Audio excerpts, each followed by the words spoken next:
Alrighty, so this is my first vodcast. I thought I'd do a little bit of a close analysis on Albert Camus' The Outsider for our context unit. So bear with me, I might make a few mistakes throughout this. And I'm just about to head off to hockey, so I thought I'd just punch this out before I go. Hopefully this will give you some insights into some of the core ideas of The Outsider, and hopefully this will be useful to your own writing in terms of the context piece. Language analysis or close analysis is particularly relevant to context piece, because if you're in any way trying to do an imaginative piece where you mimic the way that the author writes, which is pretty high end in terms of skill, you need to know the structures and features of the language. So we'll get into a little bit of that as we go through. So as you can see here, this is my annotated page as I read it over this Christmas holidays, as all good students should do. You can see we've highlighted a few things. I've got annotations down the side where I have made sure that it's a useful resource for me later when I go back over it. The problem with just highlighting is that you'll find that when you go back to the piece later, you might wonder why you've highlighted that. So it's really important to put annotations next to it so that you can use it as a resource. So I'm going to be dissecting this a little bit, pulling out specific parts of it that will highlight some of the core ideas. So I wanted to briefly mention this. It's quite an interesting part of this passage. I should contextualise this passage first. Actually, I'll just pop it back here. So in terms of context, this is the section or the passage of the narrative where we find Meursault comes upon the Arab that he's had some conflict with in the past, and he comes upon him on the beach, and it all seems fairly nice. And then the Meursault finds himself shooting, and I use that language very deliberately. He finds himself shooting the Arab as he goes through. So, and of course, then this begets the trial and the subsequent issues in terms of meaninglessness and the absurd and irrationality later on, where he's going through that trial process and doesn't seem to make any sense to him. So this is what the key moment where his life turns. Okay, so I thought an interesting part of this passage was this middle section here, where we have this, what I would probably call a hell motif. As we look at some of this language, you'll see there I've deliberately highlighted that particular element of language in pink. So we've got here that he can feel the cymbals, the sun was clashing. There's like a dazzling spear, which is obviously metaphorical language, figurative language at the top, but two metaphors there. What he's describing with the dazzling spear is the light that comes off the knife that the Arab is wielding. We've also got the red-hot blade gnawing at his eyelashes.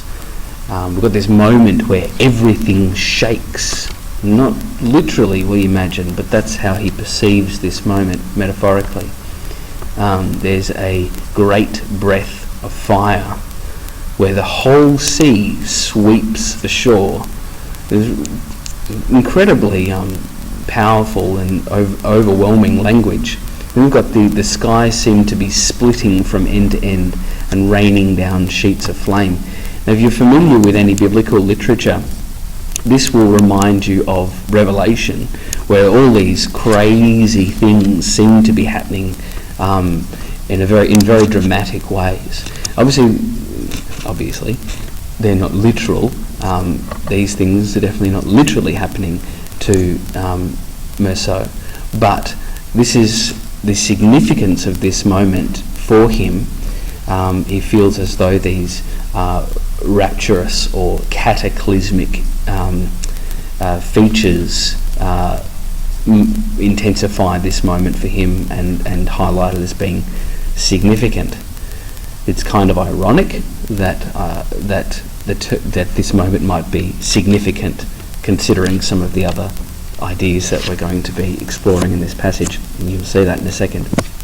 Okay, so Albert Camus, he himself denied that he was an existentialist, but we can certainly see some existentialist ideas through this text, and he probably would call himself more of an absurdist. So his language, or the language that he used to describe his take on existentialism, was absurdism. The core idea here is that life, including your life, so an individual's perception of their own life, but also in general, the universe, all of the things in it, everything is absurd.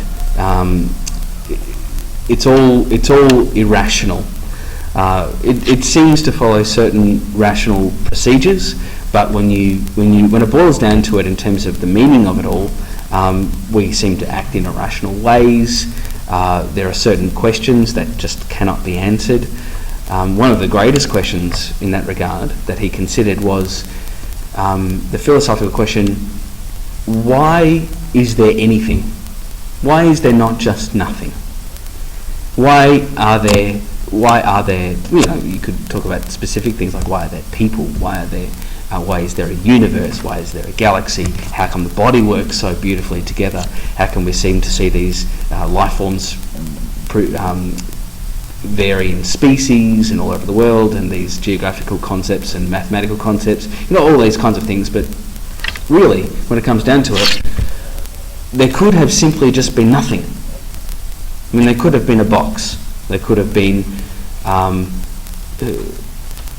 very small particles just moving around. Or there could have just been nothing. So one of the great questions that absurdists or existentialists like to ponder is, we have things in this world, but equally we could simply just have not have things, not have anything in this world. So that's the kind of one of the cores of absurdism, and we see this here in his language. And I think this is a beautiful sentence. I think this sentence actually is emblematic of much of the whole of this novella. So you've got where he says here, "My eyes were blinded by this veil of salty tears." The salty tears could be a reference to the beginning of the narrative, where we see Meursault is grieving his he's supposed to be grieving his mother, but he's not grieving his mother in traditional or socially acceptable ways or expected ways. So the salty tears could be a reference to that as the beginning of the narrative. But more importantly, he's blinded. And it seems to be the case that he feels so confused about the world. He talks about the world and he talks about his experience in this extremely detached voice, as though he's standing apart from the world and commenting on the different elements of it. So this is quite lovely. He in this moment, as all moments, is literally blinded by his tears, but in a more general sense, he's blinded by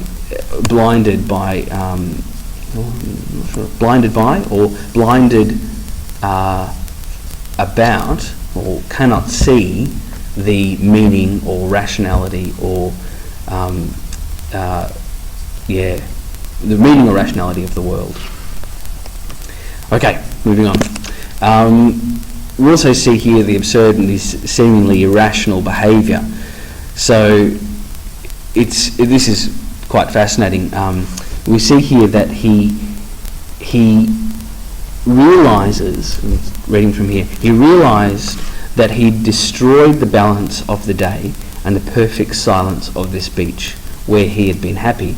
So, reading between the lines there, or deleting the middle part of that sentence, he realised that he destroyed his happiness, or at least the momentary happiness he'd been experiencing this day. He did that by shooting the gun. In the next sentence, he fires 4 more times. So if you do something that causes you distress or unhappiness, it seems to be irrational that you would follow that up by doing the same thing 4 more times.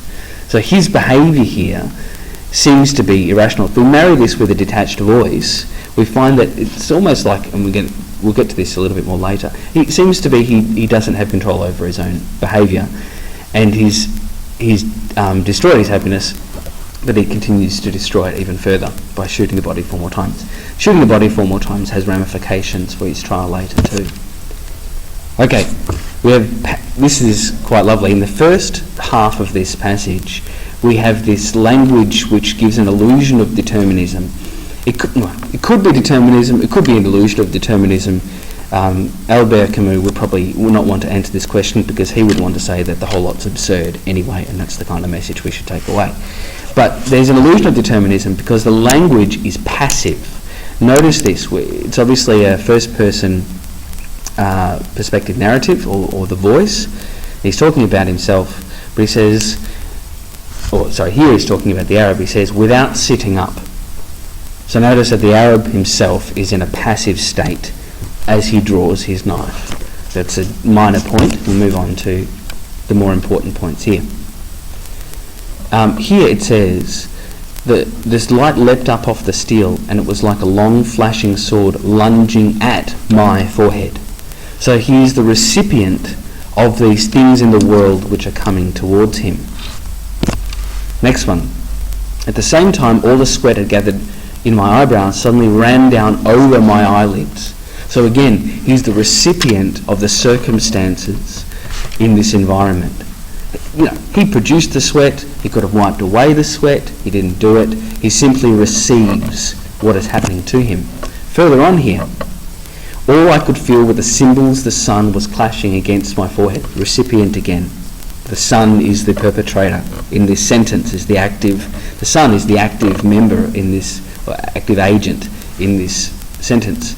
The dazzling spear still leaps off of the knife in front of him, so the spear as well is actively working against him. The red-hot blade gnaws at his eyelashes. Passive language again. So this idea that he feels as though he is not in control of his life. He is actually the recipient of the events of his life, the events of his life.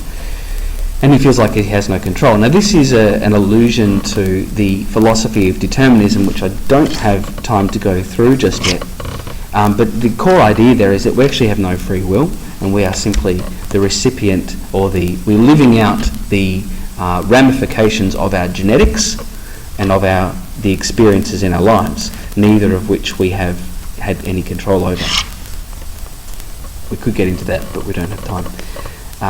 Ask me or your teacher about the philosophy of determinism there. But the passive language seems to set this up. But then, following on, it contradicts it. No, I've got more passive language here. So, sorry, my whole being was tense and I tightened the grip of my gun. So it's still happening to him. The trigger gave, right? He doesn't activate the trigger himself. It seems to just give. It seems like he has no control over what he's doing. Okay.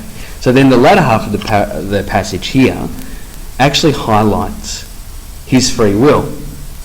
And it flips. The sentence structure, or the active voice, starts coming into play, where he says, I had destroyed. So he is the agent. And then he fires 4 more times. And then he is the last sentence here, the implied agent in that sentence is him who seems to give 4 sharp knocks at the door of unhappiness, like he is knocking himself at the door of unhappiness, and he's taking control. So if we look at that marrying of passive and active language, active sentence structure, you get there another hint towards the idea of absurdism, that trying to make sense of this world simply isn't worthwhile. Hopefully that's been useful to you. I've got another 5 seconds to wrap this up. So, enjoy using that in your own writing.